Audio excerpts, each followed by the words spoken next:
ટ્રમ્પનું ભારત વિરોધી વલણ ફરી એકવાર આવ્યું સામે। રશિયા પાસેથી ક્રૂડ ખરીદી મુદ્દે ભારત અને ચીન સહિત 5 દેશો પર 100% ટેરિફની અમેરિકાની તૈયારી। ટેરિફ મુદ્દે બિલ 60 સંસદના સમર્થનથી અમેરિકન સેનેટમાં કરાયું રજૂ। બીજી બાજુ રશિયા પાસેથી ગેસ ખરીદતા યુરોપના દેશોને રાહત આપવાનો નિર્ણય। ટ્રમ્પ તેમની ટ્રુથ સોશિયલની પોસ્ટમાંથી હવે ડોલર્સમાં કરશે કમાણી। ટ્રમ્પની મીડિયા કંપનીના શેરનો ભાવ પ્રમુખ બન્યા તે પહેલા $40 હતો। હાલમાં ટ્રમ્પની મીડિયા કંપનીના શેરના ભાવ ગગડીને $10 પણ નીચે। ચીને ચૂંટણીમાં દખલ કરી 22 કરોડ મતદારોનો ડેટા ચોર્યાનો ટ્રમ્પનો દાવો। દેશને સંબોધનમાં ટ્રમ્પના દાવાથી ખળભળાટ। અમેરિકાની એજન્સીઓને ડેટા ચોરાયાની જાણ છતાં છુપાવવામાં આવ્યાનો ટ્રમ્પનો દાવો। હવે વંદે માતરમનું અપમાન કરનારને મળશે સજા। વંદે માતરમને ખાસ સન્માન આપવાના હેતુથી સરકાર ચોમાસુ સત્રમાં રજૂ કરશે નવું બિલ। વંદે માતરમને રાષ્ટ્રગાન અને રાષ્ટ્રધ્વજ જેવા રાષ્ટ્રીય પ્રતીકો જેટલો જ સન્માનનીય દરજ્જો મળશે। સંશોધન બિલને કેન્દ્રીય કેબિનેટની મંજૂરી મળતા ચોમાસુ સત્રમાં લવાશે બિલ। બેંગલુરુ અમદાવાદની ફ્લાઇટમાં બોમ્બની ધમકીની ચિઠ્ઠી મળતા મચી દોડધામ। ફ્લાઇટના શૌચાલયમાં ડોન્ટ ગો બોમ્બ હે તેવી ચિઠ્ઠી મળતા જ ફ્લાઇટનું કરાયું સઘન ચેકિંગ। બોમ્બની ધમકી અફવા પુરવાર થતા રાત્રે 8 વાગ્યાની ફ્લાઇટ 5 કલાકના વિલંબ બાદ થઈ રવાના।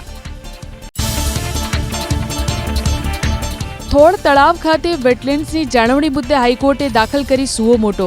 થોળ તળાવ આવતા પ્રવાસીઓને બોટમાં જમવાનું કે નાસ્તો લઈ જવા પર પ્રતિબંધ લાદવા હાઈકોર્ટનો નિર્દેશ। આસપાસના વિસ્તારમાં ભોજનની સુવિધા ઊભી કરાય તેનો વાંધો નથી, પણ ઇકો સેન્સિટિવ ઝોનમાં ન હોવી જોઈએ તેવો હાઈકોર્ટનો સ્પષ્ટ નિર્દેશ।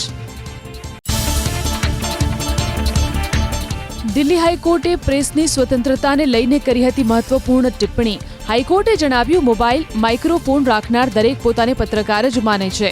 હવે સમય આવી ગયો છે કે મીડિયા માટે યોગ્ય રેગ્યુલેટરી ફ્રેમવર્ક પર વિચારણા થાય। અમદાવાદના અમરાઈવાડીમાં કેન્સરનું જોખમ વધારતી ઓઇલ સોલ્યુબર ડાય ભેળવી સ્નેક્સ બનાવવાનું કૌભાંડ। 1500 કિલો અખાદ્ય સ્નેક્સનો જથ્થો સીઝ કરાયો। પાટણના સિદ્ધપુરમાં તૈયાર થયેલા 3.75 લાખના પેકેટ જપ્ત કરાયા। નીટ યુજીમાં ગુજરાતના 38,146 ઉમેદવાર ક્વોલિફાય થયા। 5 વર્ષમાં સૌથી ઓછા। ગત વર્ષે 50,040 ક્વોલિફાય થયા હતા। આ વખતે 11,894નો ઘટાડો। રાજ્યમાં 10,357 વિદ્યાર્થીઓએ ટેસ્ટ ન આપતા ક્વોલિફાઈડ ઘટ્યા। સરકારી પરીક્ષામાં નિષ્ફળ ઉમેદવારોને જીપીએસસી અપાવશે રોજગારી। અવસર મોડ્યુલથી 18,000 જેટલા ઉમેદવારોને સરકારી, જાહેર તેમજ પ્રતિષ્ઠિત ખાનગી સંસ્થામાં અપાવશે રોજગારી। અંતિમ પસંદગી ના થતાં તેમની પ્રતિભા વ્યર્થ ન જાય તે માટે અવસર મોડ્યુલ શરૂ કરવાનો નિર્ણય। અમદાવાદના 6 મહત્વના પ્રોજેક્ટ માટે 2,719 કરોડની રકમની કેન્દ્ર સરકારે મંજૂરી આપી। વિકાસના પ્રોજેક્ટ પૂર્ણ કરવા એએમસી ₹1,380 કરોડની લોન લેશે। વર્ષો જૂના ગટર નેટવર્કનું અપગ્રેડેશન અને ઓટોમેટેડ ફેર કલેક્શન સહિતના કામ હાથ ધરાશે। એસજી હાઈવે પર અડાલજ કેનાલે થતા અકસ્માત અને ટ્રાફિક જામ રોકવા નિર્ણય। સવારે 7 થી રાત્રે 11 સુધી વૈષ્ણોદેવી સર્કલથી ચ0 વચ્ચે ભારે વાહનો માટે પ્રતિબંધ। ભારે વાહનો માટે વૈષ્ણોદેવીથી રિંગ રોડ થઈ ઝુંડાલ અડાલજનું એક જ રૂટ નિયત। મોંઘવારીનો માર હવે અબોલ જીવોને પણ સહન કરવો પડે તેવી સ્થિતિ। વરસાદ ખેંચાતા છેલ્લા 1 થી 1.5 માસમાં ગૌમાતા સહિતના પ્રાણીઓના ખોરાક એવા ઘાસચારાના ભાવમાં 50%નો વધારો। ઘાસચારાના ભાવમાં વધારાથી પાંજરાપોળને પશુઓનો નિભાવ કરવો બન્યો મુશ્કેલ।